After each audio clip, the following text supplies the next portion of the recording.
Question number 7 F मा हेर्न सकिन्छ root under 1 minus sin theta divided by 1 plus sin theta is equal to sec theta minus tan theta prove गर्नुपर्ने. So taking LHS, first of all we have to take LHS र question root मा छ भने जहिले पनि हामीले rationalize गर्नुपर्ने हुन्छ.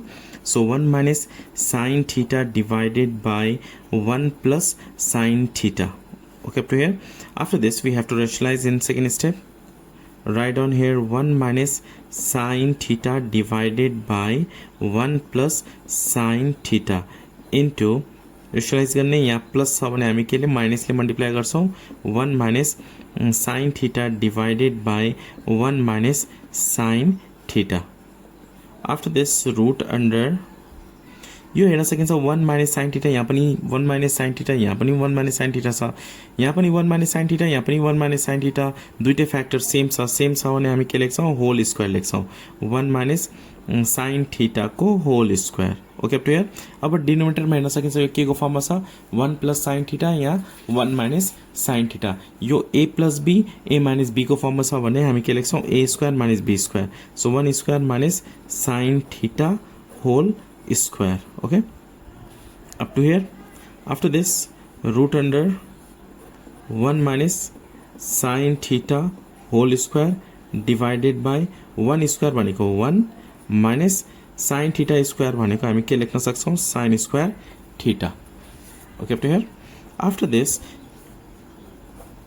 write down here 1 minus sin theta whole square same to same divided by 1 minus sin square theta भनेको के हो cos square theta. 1 minus sin square theta भनेको cos square theta. अब हेर्न सकिन्छ न्युमिनेटरमा पनि स्क्वायर छ डिनोमिनेटरमा पनि स्क्वायर छ. So we can write down whole square. Directly यो रुट क्यान्सल गर्न सकिदैन. सुरुमा हामी के बनाउने होल स्क्वायर बनाउने 1 minus sin theta divided by cos theta whole square बनाउने. अब स्क्वायर एन्ड रुट के हुन्छ क्यान्सल हुन्छ. क्यान्सल भएपछि now remaining part we have to write 1 minus sin theta divided by cos theta. Now we have to separate. अब separate गर्ने यसलाई यो cos theta चाहिँ 1 को लागि पनि हो sin को लागि पनि हो.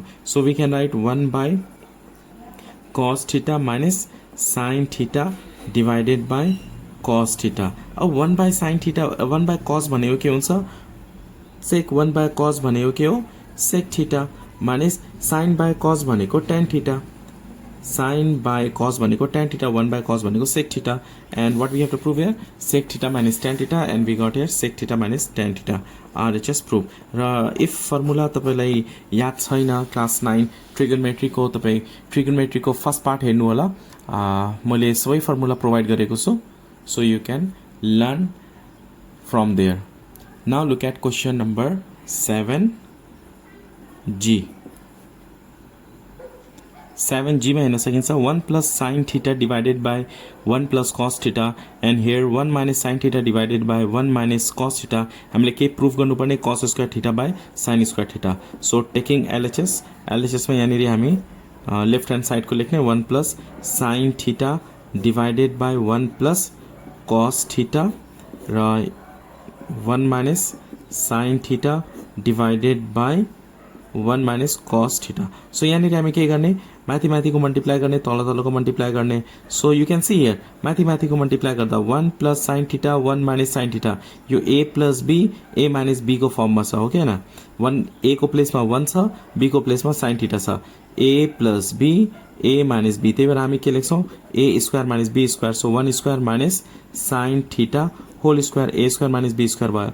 तल डिनोमिनेटरमा 1 plus cos theta 1 minus cos theta यो a plus b a minus b छ भने फेरि same a square minus b square. So cos theta whole square 1 square minus cos theta whole square. यति बुझ्नु भयो होला. Okay so a plus b a minus b छ भने a square minus b square लेख्ने. अब हेर्नुस् त 1 square भनेको 1 नै हो minus cos theta square भनेको हामी के लेख्छौं cos square theta लेख्छौं. 1 square 1 minus sin theta square भनेको sorry here sin square theta.